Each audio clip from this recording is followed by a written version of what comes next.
All right, what's up, guys? It's me. Um,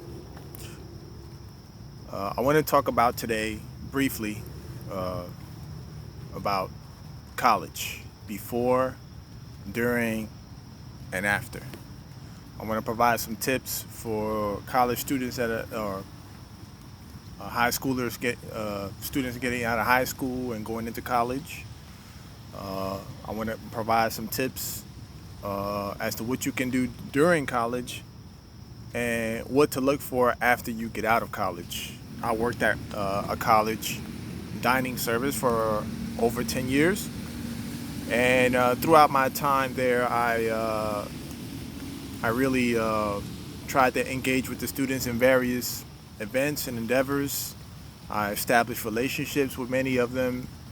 And so I've had a lot of conversation, and I feel like I know a few things that can help college students. Man, it's raining out here.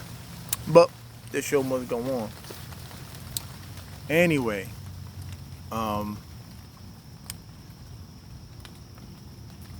you want you, okay. So when you picking out your profession, you want to make sure that you do some research. I can't stress the importance of research. Um, if you truly consider yourself to be a wise person, then you know that you don't know anything. You know that you cannot make assumptions. You know that you have to research. You have to spark the conversation. You have to look around. You have to talk around. That's very important when you are picking out a career for the rest of your life. You don't want to pick a job or career and it's bad for your physical health or even your mental health. You don't want to be conned into something that you had no idea that you was getting into after you get into it. So that's very important. You really want to think about what it is that you're doing, and you want to be happy. And you want to be happy. You want to make sure that you're getting into a situation that makes you happy or inspired, or makes you come alive. It drives you. Some people feel like when it's hard. We got to be careful how we point the finger at people sometimes. Oh, he's lazy. Oh, he doesn't do nothing. Oh, he just drinks all the time. You know, he just doesn't care. Some people are irreversibly damaged. Some people are irreversibly damaged. But then there are others who do want to try to better their lives. They may not know how to better their lives. They may be contemplating every day, what can I do to make my situation more fulfilling? Okay, but that doesn't necessarily mean that when they lay around or sit around plotting and thinking about what they're going to do with the rest of their lives at any phase, it doesn't necessarily mean that they don't want to do nothing. They're trying to do something. They just have to figure it out. And I think it's important for you to do that and make it a habit of doing that throughout your life, not just as you get into college or you're getting out of college. You want to always do that. You always want to reflect and think about what it is that you're doing. Make time for yourself. The other thing, for those that are about to get into college or right now are in the beginning stages of college, if you are if you've been lonely for most of your life, if you don't have a lot of friends, or you feel like you find it difficult to get along with people, or you feel misunderstood and other people are not taking the time to try to understand you, uh, I still believe that you should try to uh, gently forge friendships and relationships with other people, and put yourself out of your comfort zone. Um, One thing I do is I watch uh, a lot of on YouTube. I watch rescue uh, of kittens, of cats, stray cats and stray kittens and stuff like that.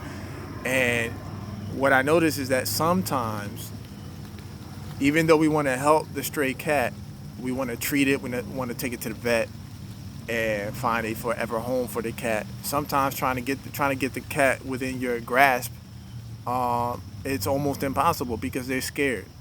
They might have been treated by somebody.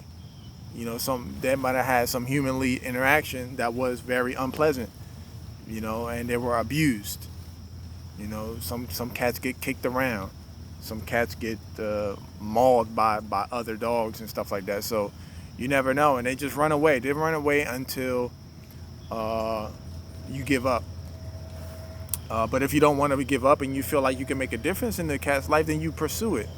You might have to grab some small carpet or some type of quilt or some gloves, construction gloves or whatever, and grab the cat and just grab the cat and force it into the cage, gently force it into the cage, so you can treat the cat, and then put the cat in a temporary habitat, or if you find a stray cat for yourself and you want to take it in, and you allow it to adjust to the new environment.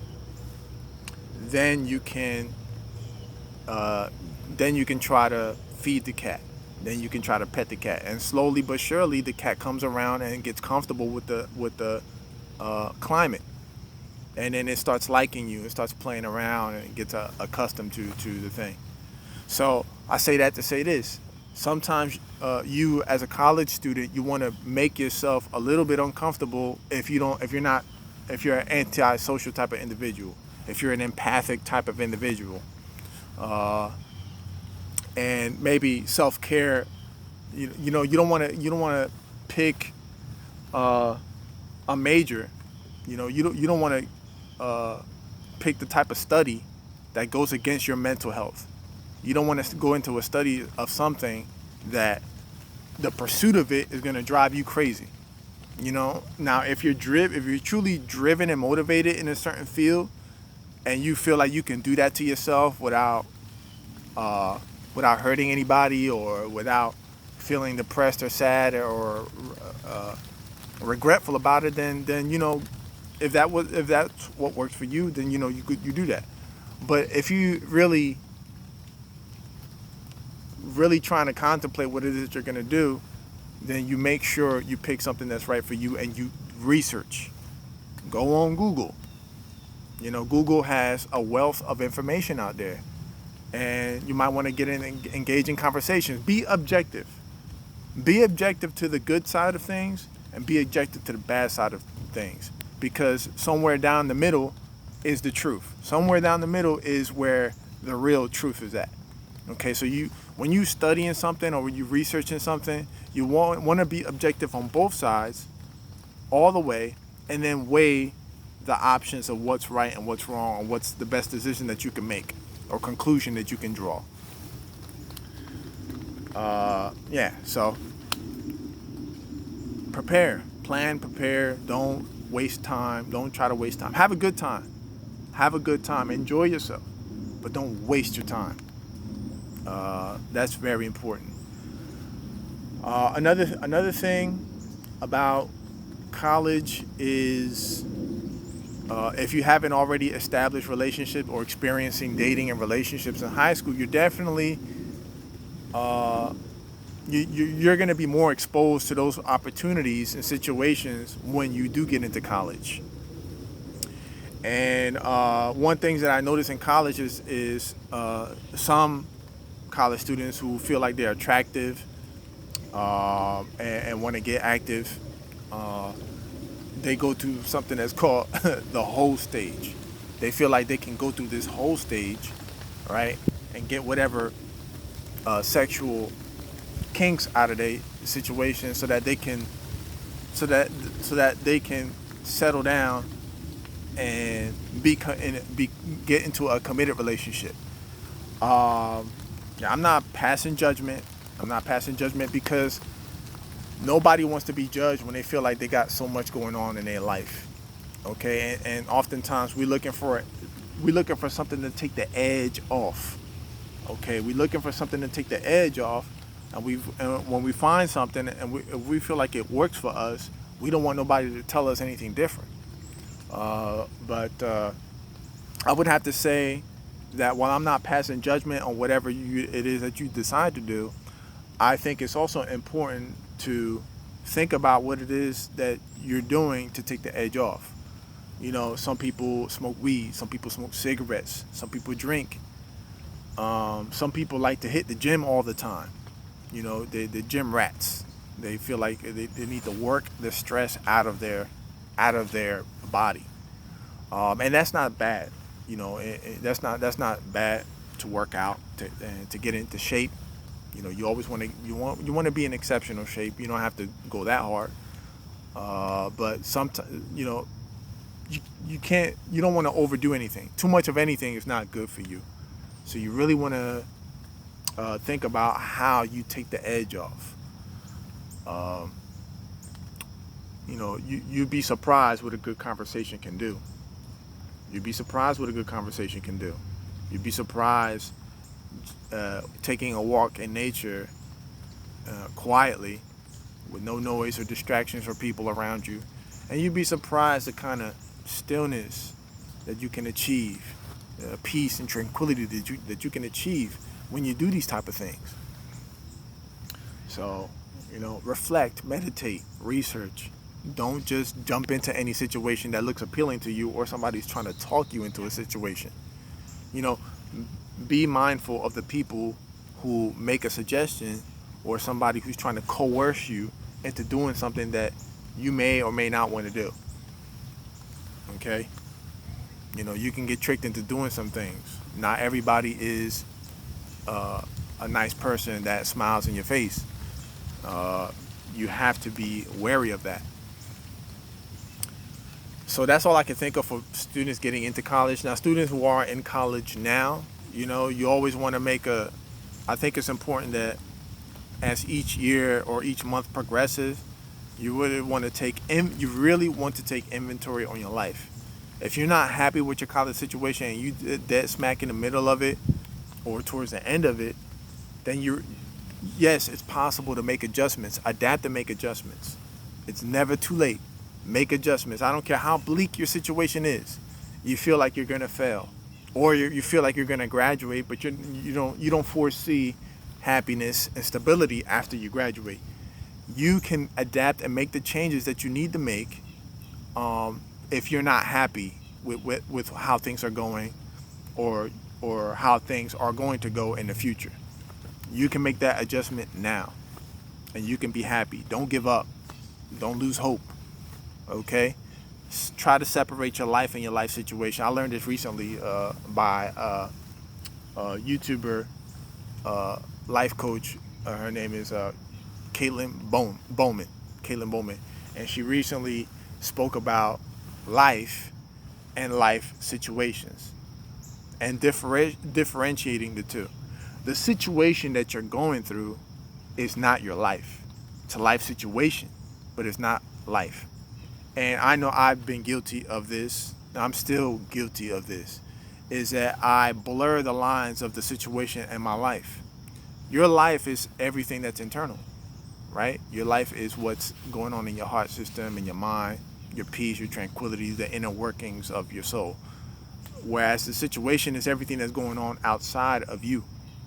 Okay? A lot of stuff can be going on that's bad outside of you, but all of our responsibility is what we do within the inside.